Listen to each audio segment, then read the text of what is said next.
Hello guys, તો કેમ છો બધા? મજામાં ને? મજામાં થશો, કેમ કે આપણા બ્લોગ જોતા હંમેશા બધા મજામાં જ હોય અને હું અહીંયા મજામાં જ છું. તો તમને ખ્યાલ જ હશે કે હું છું અત્યારે હાલમાં ગામડે, અને અત્યારે જે તમને રેડી થયેલું બતાવ ને એ એટલા માટે રેડી થઈશું કે મારે જવાનું છે રીલ શૂટ કરવા. પણ ગાઈસ અહીંયા લોકેશન નથી મળતું ગામડે. મને તળાજા મળી રહે એટલું મેં સારું લોકેશન. અહીંયા લોકેશન નથી મળતું, બધી તડકો જ છે. જુઓ તમે, આંબા છે પણ આંબાનો છે એટલો બધો કંઈ આવતો નથી, એટલે બધું સારું પાછળ થોડુંક લોકેશન નથી આવતું. એટલા માટે અમે વિચાર્યું છે કે જ્યાં હું પહેલાં ભણતી ને સ્કૂલ છે અહીંયા અમારા ગામમાં, તો ત્યાં સારું લોકેશન હશે તો ત્યાં જઈ આવી, કેમ કે સ્કૂલમાં હંમેશા સારું જ લોકેશન હોય. એટલે તો ત્યાં જવાનું છે અમારે રીલ શૂટ કરવા. અને અમારા ભાઈ બેઠા છે અત્યારે જમવા, એટલે જમી લઈને પછી જવાનું છે અમારે સ્કૂલે રીલ શૂટ કરવા માટે. આખા ગામડાનું લોકેશન લઈ કેવું આવે જોઈએ. ગઈશ ભાઈ હજી નથી જમીને ઊભો થયો, ત્યાં સુધી આપણે એક કામ કરીએ. જે આ અડદ દેખાય ને એની મારે દાળ ભરવાની છે, એટલા માટે એ ત્યાં સુધી જમી લઈને ત્યાં સુધી હું થોડાક અડદ ખારા કરી નાખું અને પછી આવીને એને ભરવાના છે. અને એ શેમાં ભરવાના છે ને હું તમને બતાવીશ. બહુ જૂની સ્ટ્રીક છે, એટલે હું તમને રીલ શૂટ કરીને આવીને પછી બતાવી કે કયા શેમાં અડદની દાળ ભરવાની છે. અને મારો ફર્સ્ટ અનુભવ હશે, કેમ કે મેં ક્યારેય નથી ભવડી દાળ જ નથી બનાવી અડદની, એટલે આખલે છે ને આની મસ્તની દાળ બનાવવાની છે. અને હું તમને વ્લોગમાં દેખાડી, એટલે જોતા રહેજો કે હું શેમાં ભરવાની છું. જોકે જાજે ભાઈ કે બધા જેને અડદની દાળ ભવડી છે ને એને ખ્યાલ જ હશે કે જૂની સ્ટ્રીક શું હશે, પણ જેને નથી જોઈ એને ખ્યાલ આવી જાય. એટલા માટે હું તમને આગળ બતાવી. ગાઈસ તો અમે જવા નીકળી ગયા છીએ, પણ કેમેરામેન બહુ મોડું કરે છે યાર. હું કેટલી રાહ જોઉં છું, પણ હા નીકળતા જ નથી બહાર. જો હવે બહાર લાગી રેડી. ઓકે, આ બીજા કેમેરામેન. ગાઈસ તો હું તમને બતાવું અમારે સ્કૂલને જવાનો રસ્તો. જો આ સ્કૂલનો જવાનો રસ્તો છે, આગળ હું તમને સ્કૂલ બતાવીશ. સ્કૂલ આવશે ત્યારે દીદી અમારા ગામનો રસ્તો છે, અહીંથી નીકળાય છે રસ્તો વાડીએ જવાનો. અને આ અત્યારે ગામ શરૂ થઈ જાય અને અહીંયા તમને કોઈ બહાર નહીં દેખાય, કેમ કે અહીંયાના લોકો છે ને રાજાભાઈ બહુ બહાર સુરત ને એવી રીતે રહે, એટલા માટે ઓછું હોય પબ્લિક. ને આમે તડકો છે અત્યારે બરોબર ભારે, એટલે બધા સુતા હોય, આરામ કરતા હોય, એટલે કોઈ બહાર ન દેખાય. તને કસાય જ થઈ જાય છે. છોકરાની શાળા તો જાય જ છે.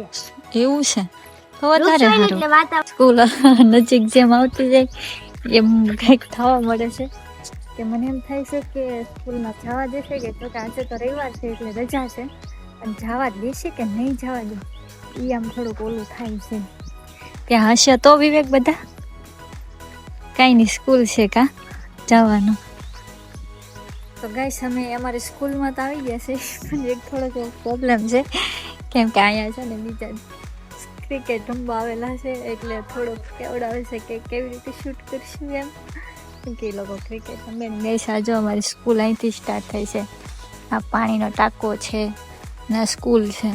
આગળ જઈને હું તમને બતાવું કે અમારી સ્કૂલ કેવી છે, આગળથી કેવી દેખાય છે. અને હું અહીંયા છે ને કેટલામાં કહું, 4, 5, 6, 7 ને 8 લગન અહીંયા જ ભણી છું આ સ્કૂલમાં. ક્યાં? અને અત્યારે અમારા બેન હાલમાં અહીંયા જ ભણે છે, ચોથું ભણે છે.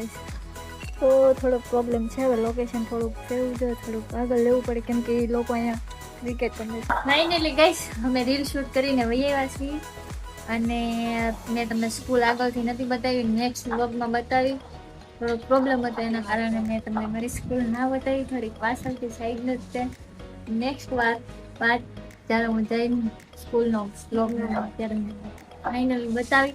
અત્યારે હું રીલ શૂટ કરીને વહી આવી છું, અને આપણું એક કામ હજી પેન્ટિંગમાં પડ્યું છે, એની હારે અમારે જો ભાઈ માથાકૂટ કરે છે. હવે આપણે એ કામ કરી. ગાઈસ તો હું તમને જો કહેતી હતી ને જૂની ટેકનિક, એ આ છે. જેને જોયો હોય એને ખ્યાલ જ હશે કે આને શું કહેવાય. આને કહેવાય ઘંટડો. શું કહેવાય? તે સ્પેશિયલ પથ્થરનો બનાવેલો આવે. જો બંને છે નીચે અને ઉપર બંને, જેને જોયો હશે એને ખ્યાલ જ હશે કે એને શું કહેવાય. અને આપણે જો અહીંથી એને વચ્ચે નાખવાના છે અડદ, ને આનાથી ફેરવવાનું એટલે ફરશે. અત્યારે નાખેલા નથી એટલે હેરખું નહીં ફરે ને જેને થોડુંક સેટિંગ કરવું પડશે એટલે એવું થાય. તો તમને બતાવું અને જેને આને શું કહેવાય એ તો તમને હવે ખ્યાલ આવી જ ગયો છે. પણ આમાં કોને કોને કામ કરેલું છે, કોને કોને દાળ બનાવેલી છે, જેમ કે અડદની છે, મગની, તુરની, ચણાની બધી દાળ આમાં આવડે. કોમેન્ટ કરી દેજો અને આમાં કઈ ભૂલ હોય અને વધારે માહિતીની ખબર હોય તો કોમેન્ટ કરીને મને કહી દેજો એટલે મને ખ્યાલ આવે. આપણે કામ સ્ટાર્ટ કરીએ. તો ફ્રેન્ડ અમે બેઠા હતા દાળ ભરવા. થોડો પ્રોબ્લેમ ના લીધે અમે ઊંધું કરી નાખ્યું, દાળ નો કરી નાખ્યો, ભૂકો લોટ કરી નાખ્યો ને કારીગર બોલાવ્યા છે રિપેર કરવા. એ કરે છે 300 રૂપિયા લેવું. એટલે 300 રૂપિયા લે હવે. આ મેં તો ભૂકો કરી નાખ્યો કેમ કે મને નહોતું આવડતું, પહેલી વાર હતું એટલે હવે બીજી વાર ટ્રાય કરી છે. જો ભાઈ કારીગર મૂકે છે એ પધાર્યું. હવે રહ્યો કે ઉસો થોડોક રો તો છે. હા તો સ્ટાર્ટ થાય છે. લોટ નો આવો જોઈએ મતલબમાં. હજી લોટો તો આવે છે કારીગર. અહીં થોડીક મિસ્ટેક છે, બાય મિસ્ટેક. હજી થોડોક ઊંચો રાખવાનો છે.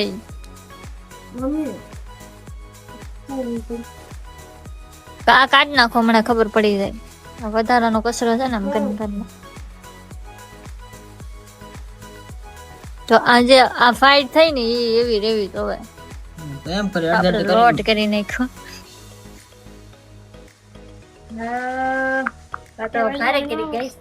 કારીગર નવો છે, કારીગર ને આવડતું નહીં.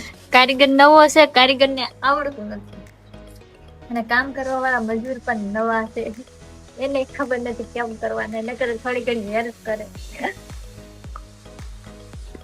ફ્રેન્ડ કામ તો શરૂ કર્યું હતું પણ અધવસાળે મૂકવું પડ્યું એવું છે કેમ કે કારીગર મિસ્ટેક નાખીને તો આમાં છે ને પેલા લોટ થઈ ગયો, વસાળા હરખું આવ્યું, પછી થોડોક ઓર વધાર્યો ને તે આખા આવ્યા. એટલે મિસ્ટેક તો ખેડ તો ના પાડી છે મારા મમ્મીએ કે છે ને તમે રાવાઈ જાઓ, નકર તમે બધું જ ઓલું કરી નાખશો, બગાડી નાખશો. જુઓ એટલે મેં કામ છે ને અધૂરું મૂકી દીધું છે. કારીગર છે ને તો એકલો શીખાવા આવી ગયેલો હે પ્રેક્ટિસ સરખી છે એટલે છે ને હરખું થયું નથી. એટલે અમારે કામ અહીં અધૂરું જ મૂકી દેવું પછી કેમ કે હવે એ મારા બસની વાત નથી એટલે નહીં થાય કેમ કે મને નહીં આવી ને બગાડી નાખ્યો એટલું. એટલા અડદ બગાડી નાખ્યા. આમ જુઓ તમે ચારે બાજુ જોઈ. જો કે જાત જો વાગતા ભાઈ નો છે કારીગર નો, થોડો એટલે કેમ કે એને રિપેર કર્યું તો મેં તો કઈ નહોતું કર્યું. નરેન્દ્ર બાવ એટલે હવે આ બધું ચોખ્ખું કરી પાછું મૂકી દઈ. કાનો કાનો હવે મમ્મી આવીને કરી નાખશે કાલે કેમ કે ખોટું આ બધા પછી બગડી જાય. કેટલા છે 2 માણસ જેટલા છે એટલે થોડાક બગડી જાય એટલે આપણે ખોટું કામ નથી વધારવું એટલે આપણે કામ મૂકી દઈએ અને બીજું કામ શરૂ કરીએ. આપણે આજે જવાનું છે આપણે તળાજા એટલે એનું પેકિંગ બાકી છે એટલે પેકિંગ સ્ટાર્ટ કરવી દઈએ અને આ કામ કરી પડતું. Okay guys